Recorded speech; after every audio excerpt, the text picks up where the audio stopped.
Уважаемый господин президент, дорогие друзья.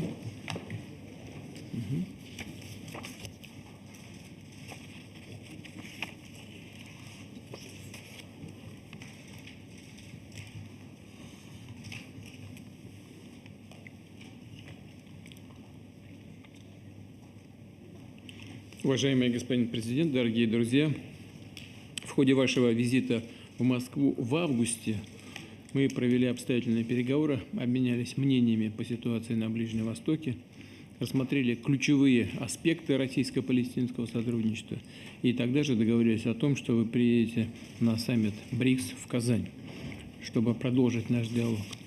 С момента нашей предыдущей встречи обстановка в регионе, к сожалению, не улучшилась, а наоборот деградирует.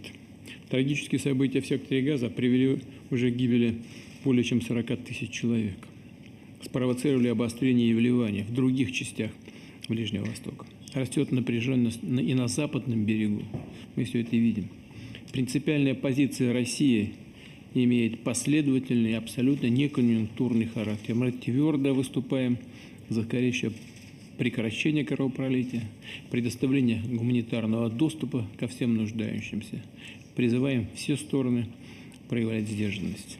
Добиться прочного мира в регионе можно лишь путем политико-дипломатического урегулирования на известных международно-правовых основаниях, на известной международно-правовой базе, предусматривающей создание независимого суверенного палестинского государства, которое сосуществовало бы в мире и безопасности с Израилем. Россия традиционно уделяет проблематике ближневосточного урегулирования особое внимание. В том числе мы работали над этим и в рамках нашего председательства в БРИКС.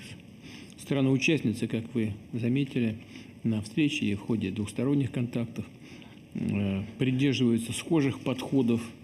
Это подтвердил как внеочередной саммит БРИКС по палестинско-израильскому конфликту, так и состоявшаяся здесь, в Казани, дискуссия. Конечно, Россия не может игнорировать нужды людей. Вы знаете, мы передали для нужд палестинцев более 800 тысяч грузов, включая продукты питания и медикаменты. Ну и, конечно, будем делать все, что от нас зависит, чтобы ситуацию вывести на такой путь решения всех стоящих на этом направлении проблем.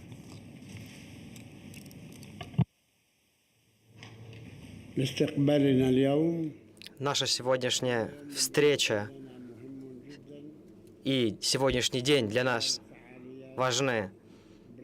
Мероприятия в рамках БРИКС под вашим председательством прошли успешно. И, как вы уже говорили, мы встречались в августе, долго говорили о наших палестинско-российских отношениях, и мы рады тому, какие позиции, прочные позиции занимает Российская Федерация в поддержку палестинской проблемы и поддержке суверенного права палестинского народа в достижении всех своих целей и создании нашего государства. И палестинский народ высоко это ценит, господин президент. Мы очень рады вашей речи, в которой вы затронули все важные для нас темы. Большой отрезок был посвящен именно палестинской проблеме, нашей проблематикой, которая нас волнует. И все это услышали. И в ходе сегодняшнего заседания вы сказали многое, и я хочу вас сейчас за это поблагодарить. События и мероприятия в рамках саммита БРИКС произвели на нас серьезное впечатление. Мы в дальнейшем будем готовы помогать вам, сотрудничать в данных рамках и, дай Бог, когда-нибудь присоединимся в том или ином виде к работе БРИКС. Как член, партнер, наблюдатель, в любом виде мы готовы это сделать. Господин президент, вы говорили о том, что сейчас происходит на палестинских территориях. В действительности это трагедия. Более 40 тысяч убитых людей. 100 тысяч раненых и 10 тысяч пропавших без вести. Все это в секторе Газа. 70% инфраструктуры, организаций, госпиталей, домов, строений разрушено. Чего мы хотим? Лишь приостановки боевых действий. То, к чему призывают, в принципе, все.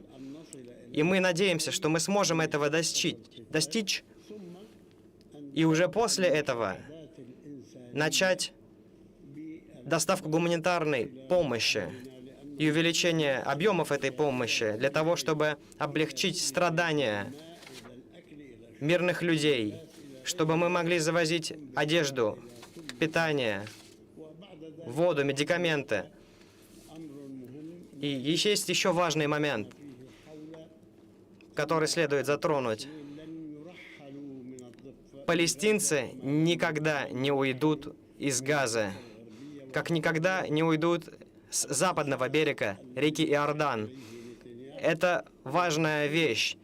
Нетаньяху, в свою очередь, пытается палестинцев сделать это, выгнать их со своих родных земель. Но мы никогда на это не пойдем. Мы знаем, что со стороны Газа Египет и со стороны западного берега реки Иордан иорданцы также не поддерживают эту политику палестинцев, осуждают ее. Газа — это неотъемлемая часть палестинского государства. Поэтому мы намерены работать над прекращением оккупации, с тем, чтобы затем уже жить в едином палестинском государстве, вместе с Газой, вместе с западным берегом реки Иордан. Мы знаем, что в 2007 году в Газе произошел переворот, и Хамас пришел к власти. Но мы никогда не смотрели на эту часть нашей страны как какое-то инородное тело. Также, господин президент, вы призывали к проведению диалога по палестинской проблематике. Мы согласны с этим. Самое важное, чтобы это проходило в международно легитимных рамках. Мы поддерживаем эту идею, благодарим вас за ваши усилия и внимание, которое вы уделяете работе на палестинском направлении.